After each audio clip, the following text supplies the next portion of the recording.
안녕하세요. 영언니의 비밀 얻는 상담소 영언니입니다. 지금 이제 첫 유튜브가 이제 나가는데, 이제 저희가 진료 시간에 할 수 있는 시간이 굉장히 작잖아요. 작아서 뭔가 이렇게 좀 더 내가 하고 싶은 말은 굉장히 긴데 이것들을 좀 더 담아낼 수 있는 어떤 채널이 있었으면 좋겠다 하는 생각을 했었어요. 그래서 처음에는 환자분들이 뭐 HPV가 뭔가요? HPV에 걸리면 어떤 일이 있나요? 뭐 이런 여러 가지 이제 질문들을 많이 하시게 되면은 이 책을 읽어보세요 하고 제가 어떤 책 소개를 해드렸어요. 나중에는 그것들에 대한 내용을 블로그에다가 이제 길게 적기 시작했어요. 네, 그것도 또 부족하더라고요. 그래서 이렇게 이제 영상을 통해서 만나면 좋을 것 같아서 이렇게 유튜브를 찍게 됐습니다. 저희가 이제 몇 가지 후보를 냈어요. 뭐 포에버영 아니면 뭐 영끌 이런 것들을 이렇게 여러 가지 후보들을 냈다가 이거를 저희 전 직원이 투표를 했어요. 어떤 게 이제 좀 제일 좋을까 하고. 근데 요 제목이 영언니의 비밀 없는 상담소가 이제 1등을 했고 압도적으로 1등을 했고요. 아무래도 여기 오신 분들이 자기 마음속에 있던 누군가에게 말 못하던 그런 고민들을 좀 털어놓고 그것에 대한 답을 찾아가는 그런 공간으로 우리 병원이 됐으면 좋겠다라는 마음들이 있지 않았나 싶어요. 오늘은 질염에 대해서 한번 얘기를 해보려고 해요. 아무래도 저희 이제 산부인과에 제일 많이 찾아오시는 그 질환이기도 하고요. 또 질염의 종류가 굉장히 여러 개가 있는데 우리가 오시면은 우선은 소독을 하고 기본적인 검사를 하고 성병입니다 아니면은 그냥 질염입니다 이 정도 분류를 하고 약을 처방하고 그게 끝이거든요. 그래서 각각의 질염에는 또 어떤 것들이 있는지 이게 우리가 왜 이런 약을 처방을 하는지 왜 검사가 필요한지 이런 것들에 대해서 좀 자세한 설명을 하고 싶습니다. 질염은 우리가 감기랑 똑같아요. 그래서 보통 이런 질문을 하세요. 내가 도대체 내 질환에서 이런 균들을 언제쯤 없앨 수 있을까요? 또는 이거는 한 몇 년 뒤에 또 재발을 하는 걸까요? 이렇게 계속 물어보세요. 근데 그 질문은 제가 앞으로 평생 동안 감기를 몇 번을 걸릴까요? 제가 이 감기를 제가 완치는 할 수 있을까요? 이런 질문하고 비슷하다고 생각하시면 돼요. 질염은 기본적으로 우리가 알고 있는 성병, 성관계에 의해서 오는 그런 성병하고 세균성 질염 이렇게 두 가지로 나눠져요. 근데 이제 세균성 질염은 일반적으로 몸 자체가 피곤하거나 하면은 생길 수 있는 그런 질염입니다. 우리의 질 안에는 락토바실라스 균이라고 해가지고 굉장히 좋은 균도 사는데 뭐 가드넬라나 유레아 플라즈마 또는 마이코플라즈마 같은 나쁜 균도 같이 살아요. 같이 이렇게 공생을 하는데 이제 몸 컨디션이 좀 안 좋거나 질내 환경이 좀 좋지 않게 되면은 그 균들이 예를 들어서 한 100마리만 살면 되는데 그 정도가 정상이라고 하면은 이 나쁜 균들이 10만 마리, 100만 마리 이렇게 증가를 하게 됩니다. 그러면서 냉에서 냄새도 나게 하고 냉양도 많게 하고 뭐 밑이 간지럽게도 하고 그렇게 할 수가 있는 거죠. 그 모든 것들을 우리가 통틀어서 세균성 질염이라고 얘기를 하고요. 또 비슷한 컨디션이 안 좋으면 생기는 비슷한 질염 중에 하나가 또 곰팡이성 질염, 뭐 캔디다 질염이라고도 부르는 그런 질염들이 있어요. 어떤 게 좀 꼭 치료를 받아야 되는 질염의 증상이냐면 냉에서 생선 비린내 같은 심한 냄새가 난다든지 아니면은 냉이 굉장히 노랗거나 그냥 조금 투명하거나 하얀색이 아니라 냉이 굉장히 이렇게 노란 콧물 같은 그런 색으로 비친다던가 아니면은 두부 비지처럼 두부 깬 두부처럼 그런 냉이 나온다거나 또는 녹색의 냉이 나온다던가 이런 것들이 이제 대부분 질염의 증상 중에 하나고요. 그다음에 특히 이제 캔디다 질염 같은 경우는 밑이 굉장히 간지러워요. 그런 증상들이 있습니다. 그러니까 감기 같은 세균성 질염의 증상하고 성병하고는 그 증상이 굉장히 좀 비슷해요. 둘 다 똑같이 냄새나는 질 분비물이 있고 그다음에 뭔가 이렇게 냉이 많고 녹색의 냉이나 아니면 노란색의 냉이 나오기 때문에 특히 이제 뭐 마이코플라즈마, 제니탈리움 이런 거는 같은 마이코플라즈마라도 마이코플라즈마 제니탈리움 같은 경우는 성병이 들어가는데 마이코플라즈마 호미니스 같은 거는 또 성병이 아니에요.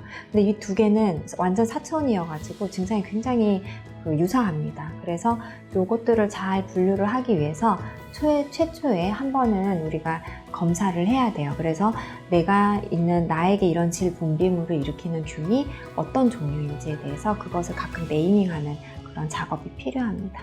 그렇죠. 저희가 밑이 간지러워요 라는 그 부분에서 굉장히 이제 많은 분들이 이제 외래를 찾아오시는데, 특히 굉장히 이렇게 좀 오랫동안 여러 군데의 산부인과를 전전하시다가 저희 산부인과를 또 찾아오시는 분들이 계세요. 그분들은 밑이 간지럽다는 니꼴 질염 이런 공식이 딱 머릿속에 박혀 있으시거든요. 근데 사실은 대부분 그분들이 이제 간지럽다고 하는 거는 피부 쪽 문제예요.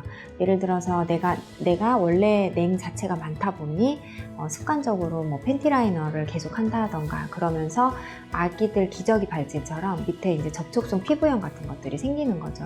그러면은 아기들 기저귀 발진 때 바르는 그런 약한 스테로이드 연고나 이런 연고를 발라주면은 금방 나아질 그 피부염인데, 어쨌든 산부인과를 가서 검사를 하면 뭔가 균이 나오니 아, 나는 이 균 때문에 계속 이게 간지럽구나 하는 오해를 많이 하시거든요.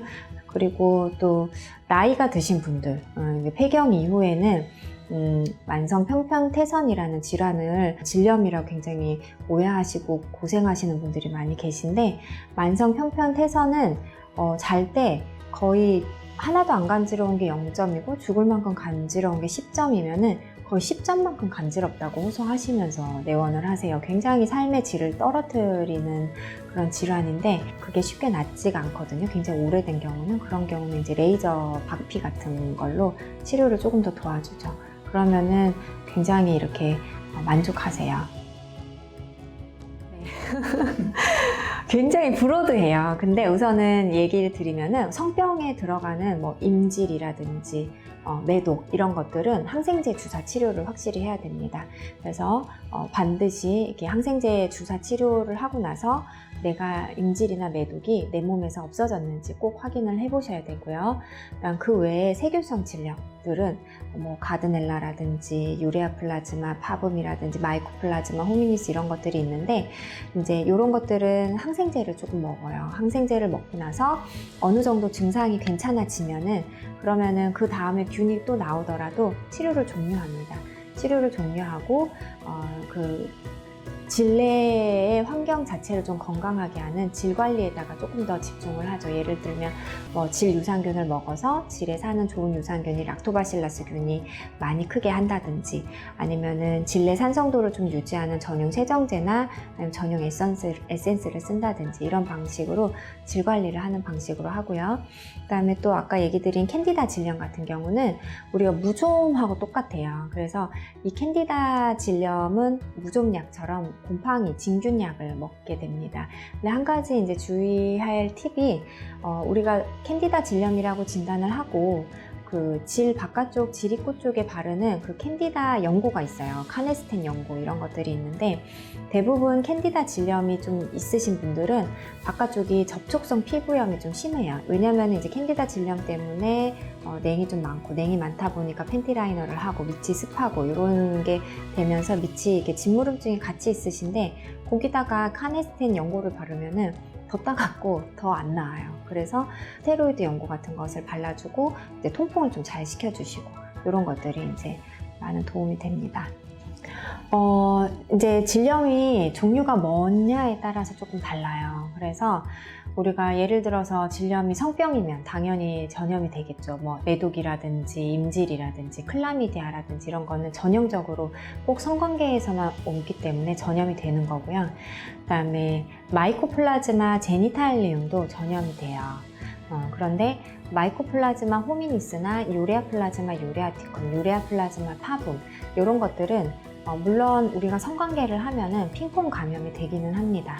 그렇지만 이게 막 전염성이 있어가지고 우리가 코비드 바이러스처럼 막 이렇게 전염을 하는 전염병으로 이렇게 분류를 하지는 않고요. 근데 대부분은 남자도 있는지 확인을 원하는 경우가 있어요. 근데 남자들이 비뇨기과 가서 똑같은 검사를 하면 대부분 남자들은 안 나와요, 균이.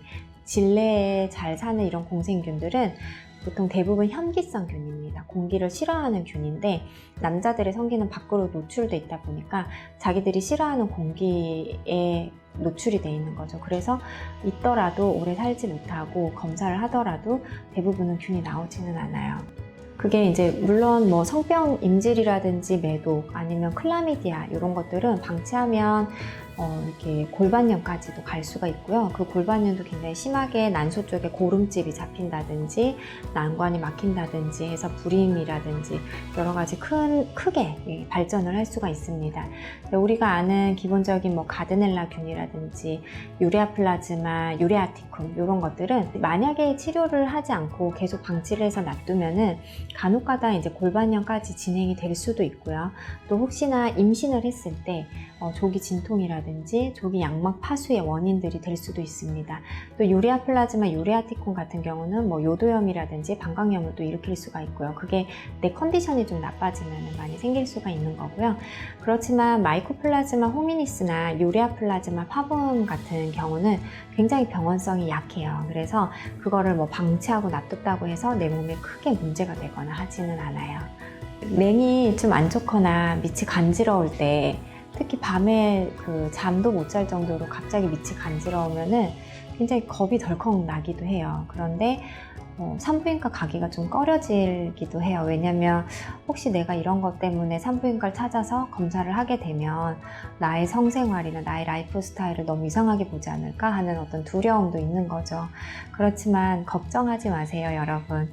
여러분 같은 분들이 하루에도 뭐 20명, 30명씩 늘 산부인과를 찾고요. 또 저희의 역할 자체가 그런 것들을 치료하는 사람이기 때문에 저희는 보통 전혀 이상하게 보거나 하지 않습니다.